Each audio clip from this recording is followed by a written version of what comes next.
Hello, and welcome to Bad Art. I'm Colin McLaughlin-Alcock. Marielle is off today, and we have a guest who I'm excited to introduce you to. Our guest today is Dustin Craun. Dustin is a Muslim cultural activist responsible for founding the Center for Global Muslim Life and for co-founding MPower Change, and his latest nonprofit project is called Beyond Borders Arts. As a leader in these organizations, Dustin has been developing community art projects, public memory initiatives, and monument campaigns which celebrate the often underappreciated role of Muslims in the civic life of the United States.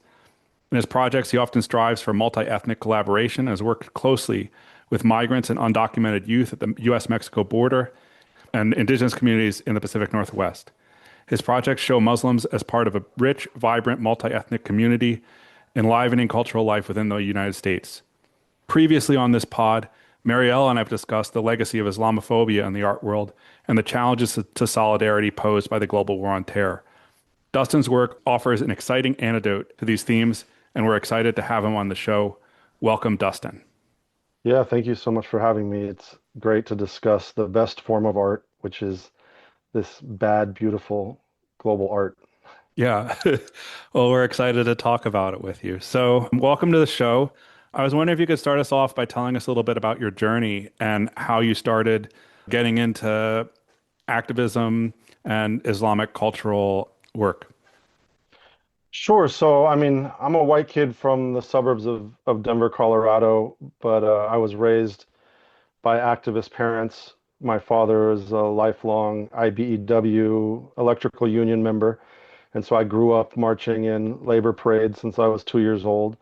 And then my mother was a lifelong daycare teacher, God bless her, and also she was very much an activist, especially towards the end of her life, where she was just fighting within her church for progressive values and against kind of what she saw as the rise of white supremacy within the church. And so having that as my foundation, I went to college and it was really I was always very involved and loved hip hop music. So from the time I was very young, I grew up in that era of hip hop, and hip hop had a lot of Islamic influence, especially in Right. the 90s. There's a really brilliant piece called Return of the Mecca by Sohail Dolatai. There was an art show in Los Angeles about 10 years ago that people could look at to go deeper with that, or Sohair Dr. Suad Abdul Kabir's book, The New Muslim Cool, right, where she talks about the history of Islam and hip hop. And so that was very much my life, where hip hop was my door to many, many things, and especially to Black culture, to resistant culture. And then from there, I read Malcolm X when I was 20, right before I went to the University of Colorado at Boulder. And Malcolm X, in many ways, has been a guide for my life, working for racial justice, global solidarity, for this concept of the Ummah or global Muslim community in terms of global Muslim solidarity. And also as a media creator, Malcolm, founded the Nation of Islam's newspaper, and obviously he was a media theorist and a genius of media manipulation and how he responded to white supremacy and put himself at the center of that conversation and in creating very radical critiques of white supremacy. And he was killed for that, right? He was Right. martyred for that. And so those were my doors to Islam. And then I converted to Islam in Boulder in 2001. But it's interesting that or 2002, and in the context of the war on terror, it's interesting, and we'll get into some of this, where that you have this conservative movement of Salafi or Wahhabi Islam spread by Saudi petrol dollars that rejected music, rejected arts and culture. And so Hmm. I right away I knew that that's not the Islam that I had was coming to, because I was reading Ibn Arabi and these great Sufis, Naropa University, this famous Buddhist university in Boulder, right? And so I was reading these Sufi texts and coming into Islam and seeking that, but I didn't know where to find the Sufis, so to say. I didn't know where to find this. And so it was pretty quickly that I left the mosque in Boulder and kind of focused on my political activism, which was at that time involved with the American Indian movement of Colorado and the Transform Columbus Day movement that they created, where it was one of the first states the first state to adopt the Columbus Day holiday and one of the first states to ban the Columbus Day holiday and transform it into Indigenous Peoples Day in Colorado. And so that was kind of my early faith-rooted activism. And then I moved to the Bay Area in 2006, where I found kind of more traditional Islamic communities or Sufi communities that then introduced me to the world of traditional Islam and global Muslimness. So. Yeah, that's really interesting. And I mean, I appreciate how right from the beginning you're talking about, the different strands of Islamic presence in the United States and the experience of converting in 2002, which of course is a really intense time for Muslim life in the United States. I think it's interesting that you brought up the importance of art in Sufi Islam, and if you could talk a little bit more about the experience of art at the moment of your conversion and discovery of moving into Islam in your own life, like how has art been important for that? Right. So, I mean, I was always making, I see myself first and foremost as a writer. That's really where I started. And then, so I was writing a lot at the time, publishing some, but also as an activist, throwing a lot of events. So, really, my connections to the Muslim community started with a hip hop show that I threw at the University of Colorado, where it was some like hip hop unity festival or something like that. I don't remember the name of the time, but it was really about bringing people and organizations together in the midst of a lot of racism and Islamophobia in a very Hmm. white city, Boulder, Colorado. And so, I started hanging out at the Muslim Student Association then. And so, like I said, hip hop always played a role in my journey. And so, and I would say hip hop may not have been seen as an Islamic art, but when we talk about the work we're doing now, which is about seeing how indigenous communities are constantly creating Islamic art through their own artistic traditions, that it makes sense that that's the journey for so much of us, where many people's journey to Islam in that era was through the doors of hip hop and Malcolm X primarily. It had really nothing to do with the Muslim community's openness itself or its ability or like its invitation to people. In many ways, that's why we talk about our conversion to Islam, except for the Black community, of course, with the great tradition of the Nation of Islam into Warthin Muhammad's community and really powerful, strong Black Muslim communities. And so that's ultimately where found myself and found my voice within the community was in Black Muslim communities, right? Because Right. that's who had the balanced understanding of Islam. And we met in Philadelphia, and Philadelphia being one of the great cities of Muslim life in the United States, where you have all the expressions of Black Muslimness, ranging from the Salafi Black Muslim communities to the Sufi Black Muslim communities, and everywhere, and the Warthin Muhammad communities being huge in Philadelphia, all in between, right? And so art was always really important. I was always like a curator, I would say, always looking at film, I showing films. I remember we did a screening of Lauryn Hill's, MTV Unplugged when it came out on campus because the language there was so powerful. And at that point, she started with very Islamic language in Hmm.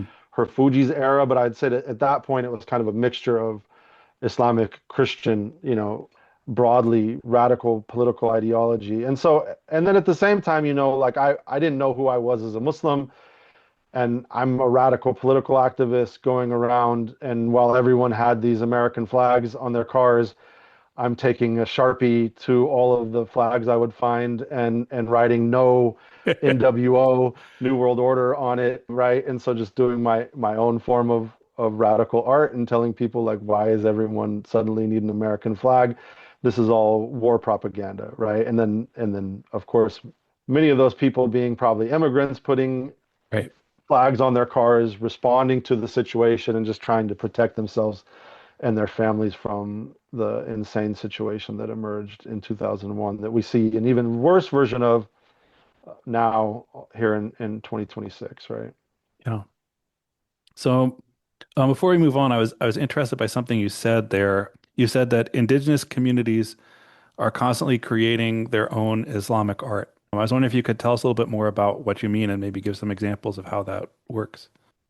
So, I mean, you travel the world, you see all these different interpretations of Islamic art. And so, like in Morocco, you have entire indigenous communities who each tribe has different tribal patterns that they use on their rugs. And you can actually tell what tribe is creating a rug based upon the design, right? So within what's called the Nusantara or Southeast Asia, like the Malay world, which stretches from the southern Thailand into Malaysia and all the way into all of Indonesia and into the southern Philippines, right, as one kind of Muslim group of people with a lot of other peoples immersed therein. But it's one of the largest populations of Muslims on the planet, probably 350 million Muslims from that stretch of group. They all have like batik as an example of these different dyeing patterns that they create, but you can tell where the batik is from,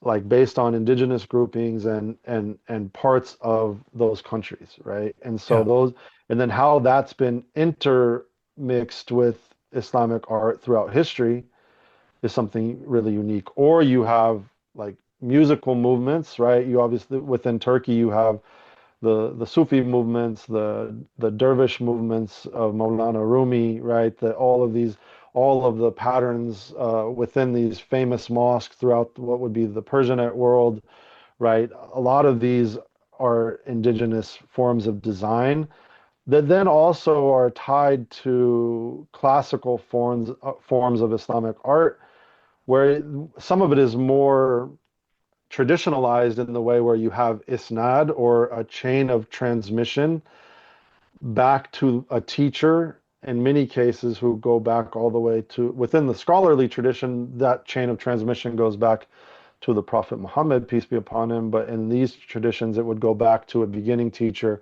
within the artistic tradition. So whether it's Zalige patterns, like I said, within Morocco, or many different patterns that you would see within the Masajid, or calligraphy, all of these things come from a chain of transmission within the traditional form of Islamic arts. But then indigenous communities now, because one of our teachers, Dr. Omar Farouk Abdullah, he has a very brilliant piece called Islam and the Cultural Imperative, where he talks about how historically Islam was like a river, right? And the rocks within the river would be the indigenous organizations or culture. And so the water would come over them. And in many ways, like the way that the rock gets smooth over generations, right, or over a long period of time and becomes more purified in a way, that's what Islam does to a culture. It just takes out what would be bad within it, whether it's so like within European cultures, drinking, gambling, some of these things that are destroying our families and our communities. Islam removes those things, but allows the culture to stay, Yeah. right? And so this is within traditional Islam. It's only post colonization and then post, like I said, kind of Saudi petrol Islam that these things have been destroyed, and you have this aesthetic decline or artistic decline within Muslim cultures and within Islamic art itself. Yeah, thank you.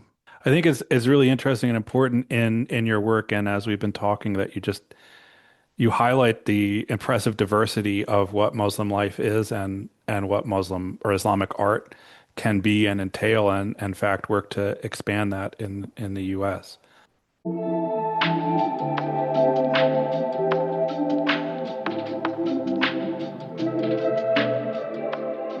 Could we go back to your journey? So we've arrived in San Francisco, I believe, and you're sort of transition into being a kind of cultural activist, if I'm not mistaken, took place in California between San Francisco and San Diego. Could you tell us a little bit about your process there? Sure. And it was starting in Colorado also, right? Hmm. Like I had a really amazing show that I curated with my friend Joshua Mays, who's an amazing African American artist from Colorado, based in Oakland now, that has these he has murals in Philadelphia. He lived there for a long time also. And so I was always kind of curating art, where then we had this stand art and AIDS thing with Desmond Tutu as the keynote speaker, but then we had Joshua Mays do all the art around it, all the flyers, this huge art show, right? And so it definitely was starting in Colorado, but then it was continuing. And then it was also like I began dabbling in film myself and making some short films. And again, writing myself, publishing a lot of political work, especially. But then, yeah, I would say it's Berkeley and Oakland, right? I was always an East Bay Mm, guy. I never lived in the city itself, my apologies. although I did my master's at San Francisco State, the original College of Ethnic Studies. And so that was my relationship to San Francisco primarily. But then, yeah, I was just, in Berkeley, it was really focused a lot on the spiritual journey and how we represent ourselves beautifully within the world, I would say, and meeting those people. So I helped to found the Lighthouse Mosque in Oakland, which is a very prominent activist mosque. We helped to defeat the building of a surveillance center over the city of Oakland in 2011. I actually have a script for as part of a TV pilot that I'm working on about that moment where a mosque defeats DHS, the Department of Homeland Security, probably one of the only victories the Muslim community has against DHS in the entire war on terror, right? But that work is also very much about surveillance and the ever-present role of surveillance within our communities. And then at some point, I moved to Malaysia. So we can't leave out Malaysia because Malaysia is such a huge influence on my life. In 2016, 2017, I started traveling to Malaysia and I lived there for about 2.5 years. And in my opinion, Kuala Lumpur is one of the greatest cities in the world. It's one of the most incredible, dynamic, artistic, just blessed cities where you have this intermixing of Malay, Chinese, Indian, indigenous, what they call Orang Asli, or the first people cultures all together in what is essentially the most diverse Muslim majority city in the world. And so, where you probably have in larger Malaysia is probably 90 to 95% Muslim. But within Kuala Lumpur itself, the city is probably 60% Muslim. You have, mosques and prayer rooms literally everywhere.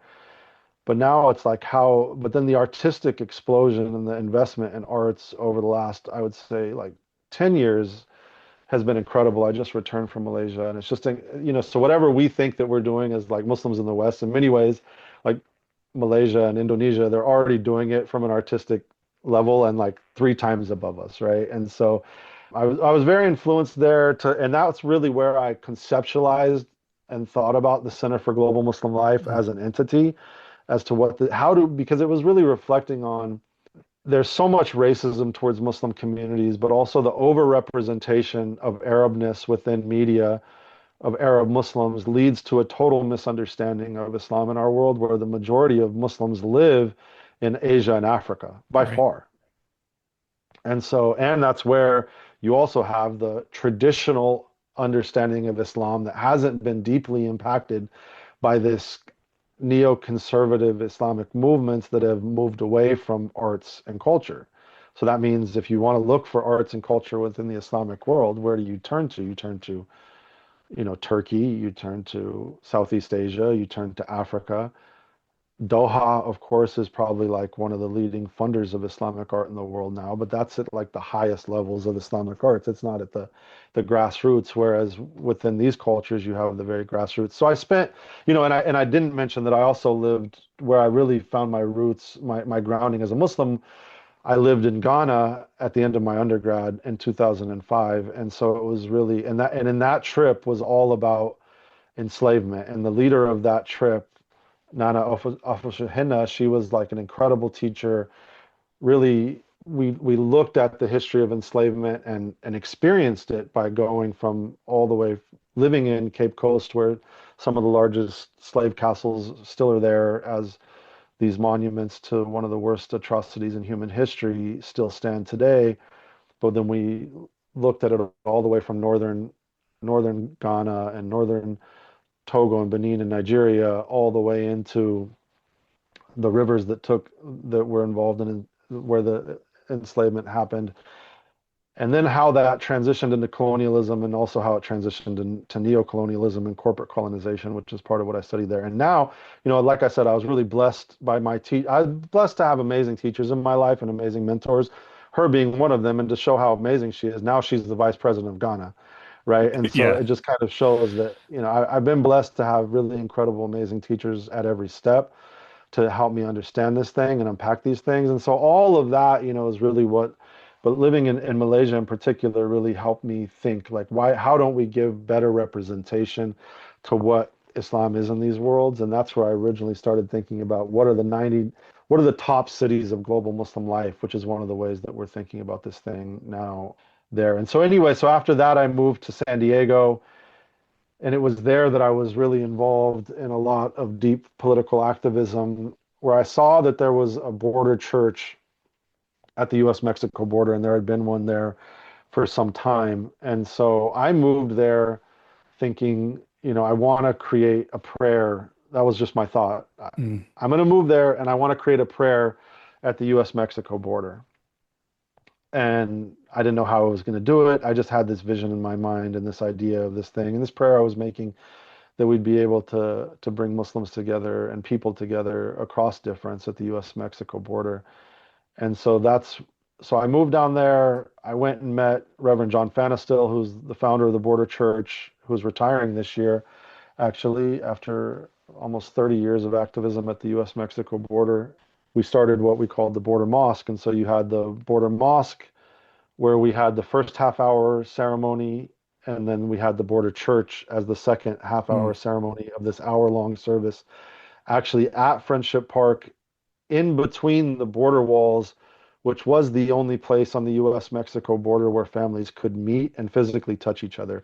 And they could only touch each other with their pinkies, but they were able to do it nonetheless. And so we filmed that first. So I'll talk about the film, and then I'll talk about the prayer Yeah. rug project that came out of it, kind of, right? And so we recorded that first gathering that we had together, and it was really, really powerful, where the majority of the Muslims were on the Mexican side, and we were joined by an incredible group of Mexican Muslim, mostly indigenous converts from Mm. Rosarito, Mexico, and from the community there in Tijuana. And so there were like 50 to 100 Muslims, and then a whole group of Muslims who also crossed with us over from San Diego into that ceremony. And so that program was so powerful. We created a short film for MoveOn.org called A Prayer Beyond Borders. But that work was so powerful that we kept gathering every month. So I brought Imam Omar Suleiman, who's now one of the most prominent American Muslims in the United States and leading really a lot of this fight around Gaza, and he has a global community as well. And so we brought him, and he actually led for the first time the prayer in the U.S. side of the border in the secondary barrier. Mm. And so we made Border Patrol like really mad with that, and then we also made them mad because we weren't supposed to shoot any media footage in that space, but we were shooting with our iPhones and kind of hiding from Border Patrol so that they didn't see us shooting with the iPhones. And then we also had a drone that we were flying over the border, which they threatened many times to shoot down. And so we made them really mad. But then we brought Rashida Tlaib to the border, right? Mhm. Congresswoman Rashida Tlaib. And that was the first time she had ever driven across the border. That was the first time she had ever visited Mexico.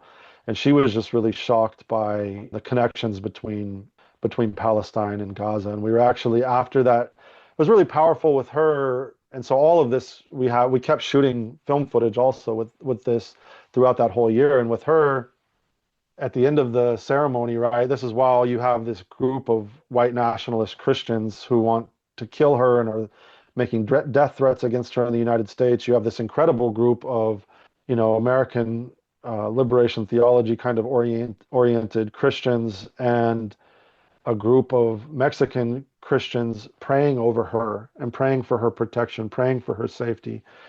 And that's a really, really powerful moment of film footage that we have. And so then we walked down to the beach, and one of the photographers, it's always the artists and the people that see these spaces long term. And there's these group of photographers that have been shooting that border and Friendship Park as it's been transformed there over 20, 30, 40 years. These people have been shooting Yeah. that space. And so he told us a story that the man who created the first major wall there at the San Diego Tijuana border, he was the head of the Border Patrol, Mexican American, unfortunately, retires. and goes on to be a consultant for the state of Israel and creates the wall throughout the West Bank, right? And so it just showed, they told Rashida that, and it just showed the connectedness between, this stuff is at the end of the day, it's all military industrial complex Right. stuff, where it's all the same governments, same money, same contractors making profit off of war, making profit off the death of people. And unfortunately, to kind of close the loop with the border moss story, the last time we were able to meet there was in February of 2020, Mm. because that's when they closed Friendship Park leading into COVID, and unfortunately they've never reopened it. And what they did, and so we have this film that we've been sitting on that we wanted to put out that really tells the story of these two communities, these ceremonies. But now the unfortunate end is that that place where at least families could talk to each other, be in each other's presence, could touch each other.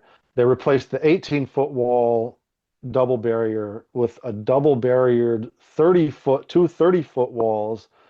And the logic of death of the military industrial complex is that at an 18-foot wall, people can climb them and figure out how to get over them without really injuring themselves. But at 30 feet, you will have like debilitating injury or death that will Yeah. essentially happen from people attempting to climb those walls. And then where the families met before is now barbed wire fencing. And so Friendship Park, unfortunately, is closed. And so I know the group of activists they call themselves the Friends of Friendship Park. They're at the 55th anniversary, which we should be at in mid-August 2026.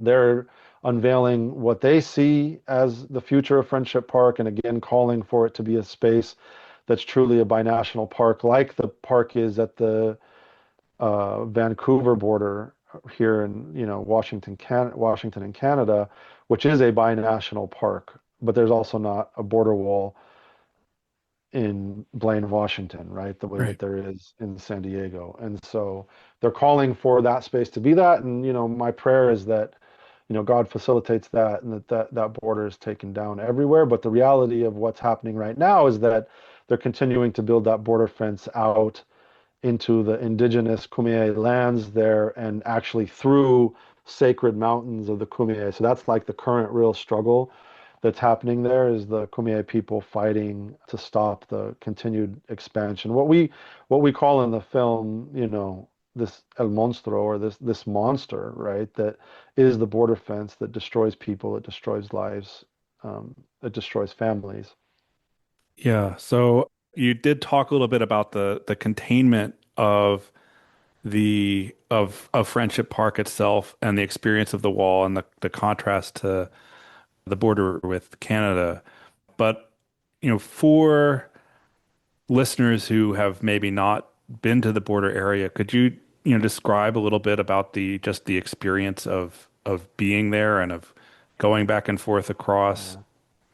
Well, I think as Americans, or as USCNs, United States citizens, I don't like the English term American, right? Because the Americas are a reality beyond the United States.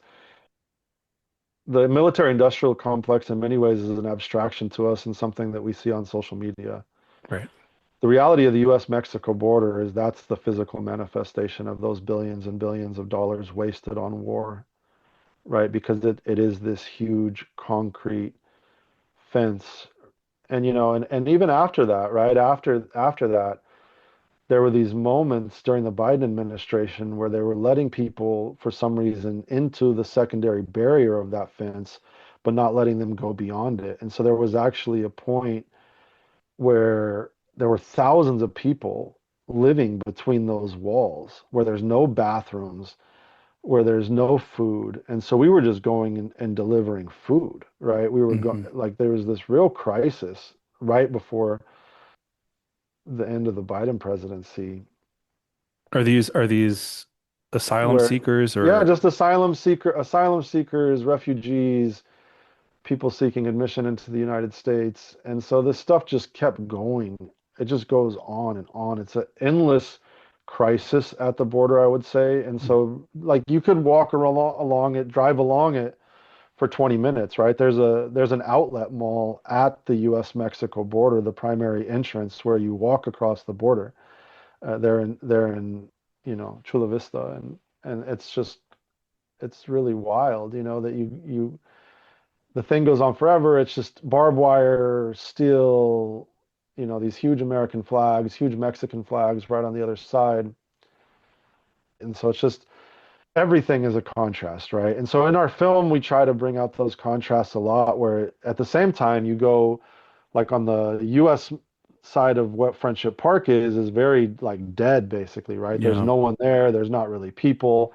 Then you go on to the right there in Playas Tijuana is this entire beach town that's very lively. It's a party all the time, families chilling at the beach. And then all every contrast is there, right? You have the art, the entire Mexican side of the border is filled with murals, Hmm. right? And so as soon as the good thing about, that 30-foot wall is there's all this they started, of course, boom, now it's filled with murals again, and muralists from all over the world travel there to paint the wall. And so expressions of hope, expressions of faith, whereas the US is just expressions of death, expressions of nihilism and nothingness, and it's the vapid nothingness of our consumer culture. Like I said, even with an outlet mall being the one thing that's at the border, right Right. there. It's just, it's really hard, man. And it's just, and some of those moments were so painful there, where you see those families together, and these are families who generally have some type of immigration issue as to why they're separated. Generally speaking, undocumented folk don't go into that space because they're fearful that something could happen to them. So these are families who have documentation, right? And or one part of the family is living in the U.S. and the other part is in Mexico. And there was once, we saw weddings through the wall, anniversaries that happened through the wall, birthdays celebrated through the wall with music, dancing, the whole, husband and wife dancing through this wall. But then one in particular stands out, where there's, this young child who's probably 7 or 8 years old. And this is when Imam Omar Suleiman was with us, and we had prayed, and really powerful day. But this whole time, this family to the left of us is just focused on each other being together. But then, they closed the park. They have that 3 or 4 hour window. It used to be open every weekend, right? But then they had shrunk it down to 3 or 4 hours only on Sundays. So that's when we would all meet. And like I said, our part of that is 1 hour. So then they close the park and everyone leaves. And this child just screaming for his father, just screaming for his father, Papa, Papa, just crying, screaming, shrieking for his father, right? That and and and you just walking away, having to be pulled away from his father on the other side of the border, right? And so it's just families who've never met their babies, parents who've never met their babies, right? And so that's the reality of just it's like a thousand, broken hearts. So tough. Oh. That group, Yarita y su Esencia, is an amazing Mexican American group from Yakima, Washington, and they have a song in Spanish that talks about how doesn't your heart break like mine? Yeah. And I think that's the reality of being a person of faith and an activist in this world, an empathic people who have love and want to see humanity being able to live together and have access to the same resources and things is that it's just so heartbreaking every time, Yeah. right? And that's why we do feel a responsibility to these families, and we pray that, we can get this art out into the world, this film that tells this story, and it tells this story of what I would say is a very unique Christian-Muslim relationship that was built there, right? Where though the clergy from that group kept meeting throughout all these years, and of course, unfortunately, the main imam featured in the film, Imam Taha Hassan, is the Imam of the Islamic Center of San Diego, where that mosque was just shot up by two white supremacist teens, a 16-year-old and a 17-year-old. He was almost killed. His family was almost killed, and three of our friends were murdered Yeah, it's terrible. in that act at that mosque. And so, but the Christian community many of whom they had met through that process, was, of course, very present with him as he had been present with them, you know.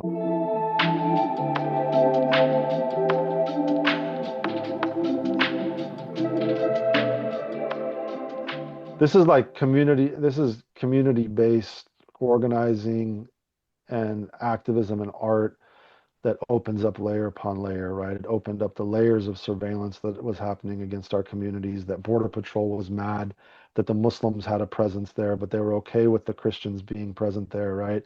It just shows the institutionalized Islamophobia that's always been present within these institutions. But it also gave us a peek into the detention centers, even at this time in 2019, filled with Muslims, Mm. filled with Muslims and without access to food, without access to appropriate food like halal food, without access to places to pray, without access to ability to pray. All these Muslims from Mauritania, people who were literally enslaved and escaping slavery in Mauritania, literal abolitionists, people from Syria, people from Dagestan, people from West Africa, East Africa, Somalia, all over. And so this is where now I bring in my now wife, who at the time, herself being a Mexican refugee convert to Islam, was creating these care packages with these prayer rugs and Right. gifting them to Muslim families coming across the border. And so that's really where this idea of creating prayer rugs came from, was what if, and she's also of an indigenous Mexican background. So we also thought, what if we create indigenous Islamic art remixed, right, in these prayer rugs? What would it look like to create Kumeyaay rug in San Diego? What would it look like to create a Salish rug in the Pacific Northwest? That's great. Thank you. Yeah, so I mean the prayer rug project is one of the things that you and I talked about when we first met, and it was one of the things that got me really excited about talking to you. You mentioned the idea of trying to do, how do I didn't write down your phrasing, but the idea of it being a indigenous Islamic or indigenized Islamic project that works at the Kumeyaay, or in the particular project that you did working with the Salish community in the Pacific Northwest. Mhm. Could you tell us a little bit about the project of working with indigenous groups to develop this project, and what you feel resulted from doing that kind of work? Sure. So I think a few things, right? So again, the larger concept today is called Islamic Arts Remixed, right? And it Hmm. really is, again, talking about the role that of Islamic arts and the constant role that indigenous communities played within creating this grand tradition of Islamic art we have around the world today. Which what is Islamic art really? Let's start there, right? Islamic art is ultimately about remembrance of the divine, remembrance of the divine presence and reality within our lives, and it's created to inspire us to strive for something that is greater than ourselves, that is about aspirational reality of heaven, even, right? And so it's an idea of creation of beauty, because when we talk about heaven within the Islamic tradition, or what's called Jannah, we talk about it as being a reality that we can't even imagine, a level of beauty that is unimaginable to us. And so this is Islamic art has always been an expression of that thing. And then what's called ilham within Arabic, or the divine inspiration, the divine spark of creativity that's within us to go out and create in the world. But then I also, like I said, I started in Malaysia, I started thinking about cities. And so I had this conceptualization of the 99 cities of global Muslim impact, where we're looking at what are the cities where Muslims are creating impact around the world. And also so we could get out of like the majority minority context of the nation state to talk about because if we look at New York City as an example, we know that Mayor Mamdani would not be Mayor Mamdani without the role that Muslim communities played and coalitions with other communities of color and working class people for him to become the mayor of New York, to become, like what is a miracle in some ways, a really incredible organizing victory of, this Muslim socialist mayor in the largest, one of the most important cities in the world, right? Like that shows the level of impact that Muslims are creating in that, not only that city, but we call around 15 cities in North America that we include on that list. And so we're using Seattle or the Salish territories as Coast Salish territories as the pilot project of that, of looking at the impact that the communities are creating, but also creating several art projects to create monuments to Muslimness in this moment. And so we created these workshops where we talked about othering and belonging, and we talk about the history, and also to create conversations around settler colonialism, because we talk about settler colonialism in the Muslim community oftentimes related to Palestine, but we don't talk about it in the United States, right? We don't Yeah. talk about it in what we call as in, Turtle Island, right? Turtle Island being the indigenous naming, one of the many indigenous namings of this larger continent. And so that project we started working with, we had all these meetings with Muslims, meeting with, indigenous communities, workshops. But what we realized was that it was inappropriate also for us to approach indigenous communities and say, hey, we want to create a prayer rug. And so what we ended up doing is focusing more on the Muslim part of the community, but then also working with some indigenous designers to create the first rug. And many of these people, there are many Salish Muslims, right? Right. There's a growing reality of Latino Muslims, of indigenous Muslims in Turtle Island.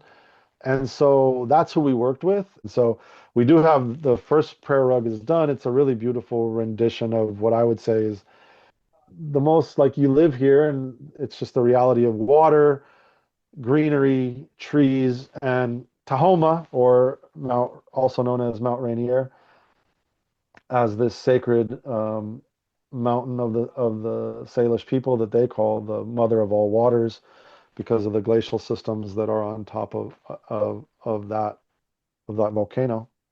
And so that's the prayer rug as it is now, which is a mixture of primarily Islamic design, some Salish design, some like general indigenous design.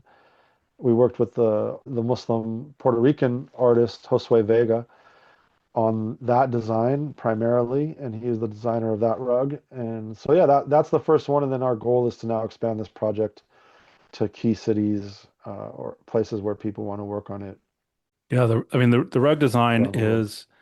is really beautiful and striking.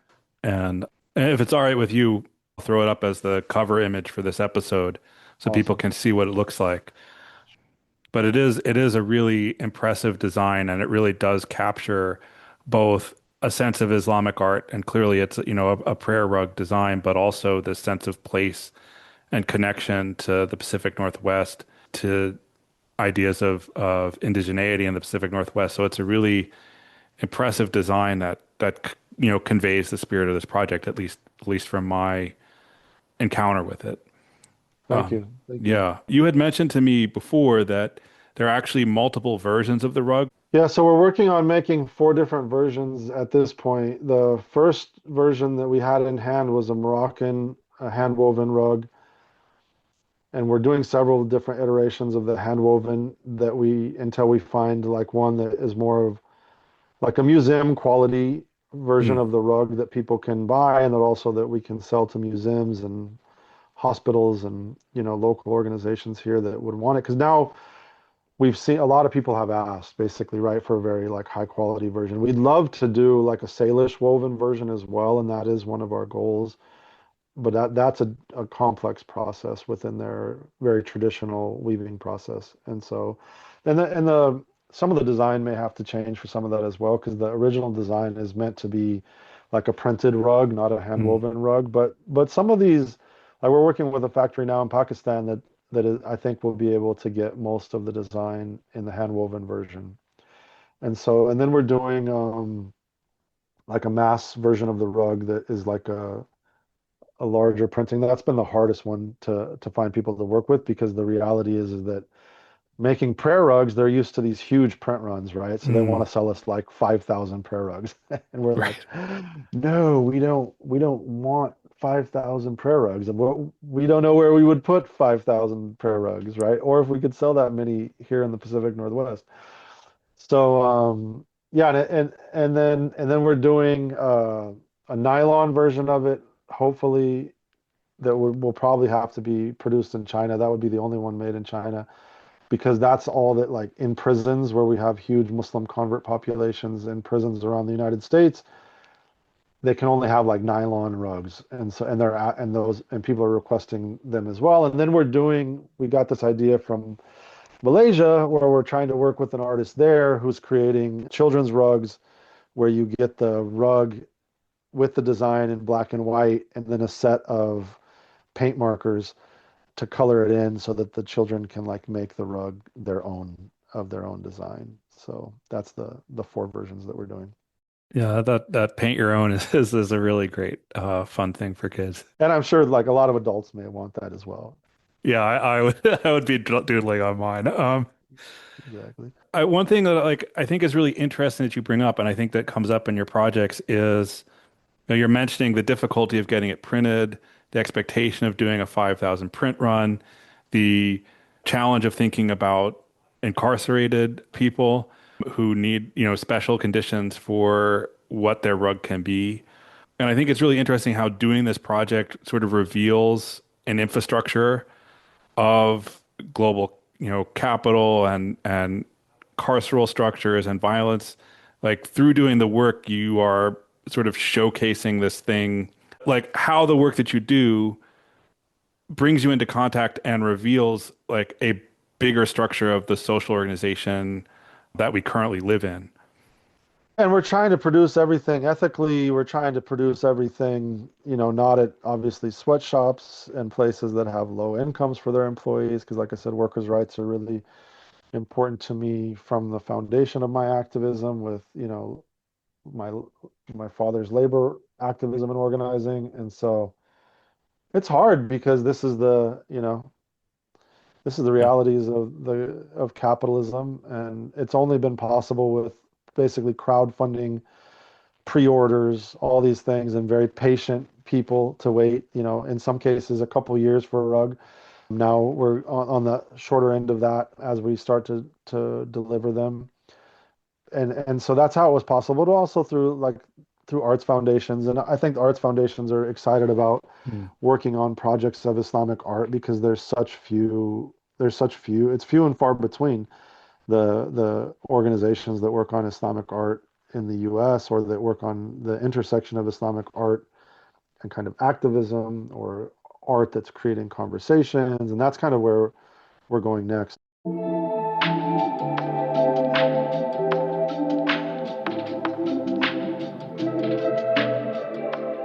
So one other thing that we wanted to talk about is your project Islamic Arts Remixed, and especially your attention to monuments, what you're describing as monuments of Muslim life in the United States. And you make the case that there are a lot of sites where a Muslim influence on American life is visible, but often unrecognized or underappreciated. Could you tell us a little bit about how you're locating, identifying, and celebrating these monuments? This is a huge conversation, right? As it relates to the black Muslims, the African Muslims who were enslaved and brought Islam to these lands, they couldn't keep their Islam, of course, because of genocidal white supremacist Christianity that told them that they couldn't be Muslim. And so the foundational monuments that we're interested in looking at have to do with plantations, have to do with burial rites of these people, Mhm. looking at how people would have been buried, and in some cases buried towards like with facing Mecca, where people would maintain their Islam and they would go out into the forest and pray, or they would, and looking even for remnants of what would be the first mosques, proto mosques, or in the United States would be places like the Gola Islands, where there was a large Muslim presence and where the white people had to escape at some point because there was an outbreak of a disease, and that led that area to be more traditionally African and traditionally Black and traditionally Muslim. So that would be where the first mosques in the United States are, right? There's this narrative war that's happening all the time. And as you know, this nation of immigrants narrative is obviously incorrect because it erases indigenous people, it erases Black people and enslaved people who built this country. And so there's a narrative within Muslim communities that the first mosques were built by immigrants, maybe in North Dakota or Iowa in the 1920s or the 1930s. Well, that's absolutely incorrect and false, and it's self-damaging as a narrative when the first mosques were built in the Florida Everglades, in these places where maroon communities escaped to, Muslim communities escaped to maintain their Islam, and like I said, in the coast of Georgia. So we're interested in looking at those things, but then there's this kind of Islamophilia as it relates to Islamic architecture in the 19th century and the 20th century, where there's all these like Islamic architectural style buildings, and especially in California being the most Hmm. prominent, right? Where you have this actual language of California classic being a Moorish style or Spanish Islamic Spain style architecture. So like the top example of that being the Santa Barbara Courthouse, this absolutely gorgeous building that is maintained well. It's beautiful, but if you walk into it, it seems like a mosque, or it seems like you're suddenly in Andalusia. And even when you go to the top of it, you see all the rooftops that look like Spain and look like this Andalusian type of reality that is a Muslim reality, right? But the Right. issue is that this is the Muslim presence and silence simultaneously, because those things aren't talked about then because of the Islamophobia that now has emerged in the last 30 years. So we're interested in looking at both this history of the hidden Islamic monuments, the monuments that were created in Islamic architecture styles or Islamic art styles that aren't called that, and then we're interested in also the monuments that now Muslims have created to Islamicness throughout the United States. So places like Dar al-Islam in New Mexico, which is in Abiquiu, New Mexico, and this beautiful, the only mosque built by Hassan Fatih in the Americas, the only building built by Hassan Fatih, the famous Egyptian architect, is there in New Mexico, built by a convert community in the 1970s.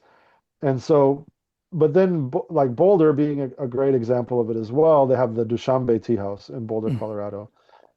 And the Dushanbe Tea House is this called a Tajik piece of Tajik art, or from Tajikistan, where this group of artisans and maybe the government in Tajikistan created this tea house in Tajikistan and mailed the entire thing, shipped the entire thing to Boulder, and then went and assembled it. And then there's a family of these master artisans who maintain it from Tajikistan, that they maintain it in Boulder. So this thing has always been a tea house, but if you look at the exterior of it, it's this ornate, Persianate, Islamic piece of art that literally has what's called hilya on the side of it. And hilya can be created in multiple styles, but these are what's called the sandal of the Prophet Muhammad, peace be upon him. And when we see the sandal, it's to be because we're in the path of the Prophet. Mm. We're in his path, right? But hilya historically would be, you would have descriptions written in Arabic within it, gorgeous pieces of art that are, because we don't have physical representations of him or painted representations, we write his physical description and character traits within that, right?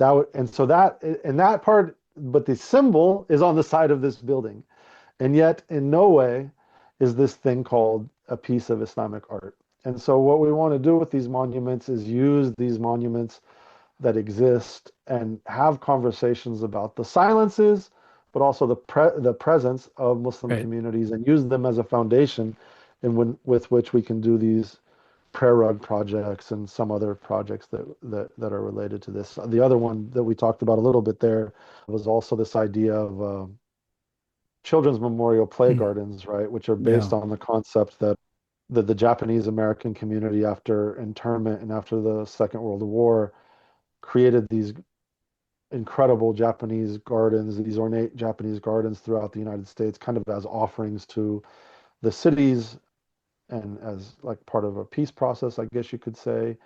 And so we're looking at doing something similar with like Islamic play gardens, where Islamic gardens throughout the Islamic world are very famous for their design and beauty. And again, gardens being Jannah in the Islamic traditions talked about as a garden, a garden of paradise.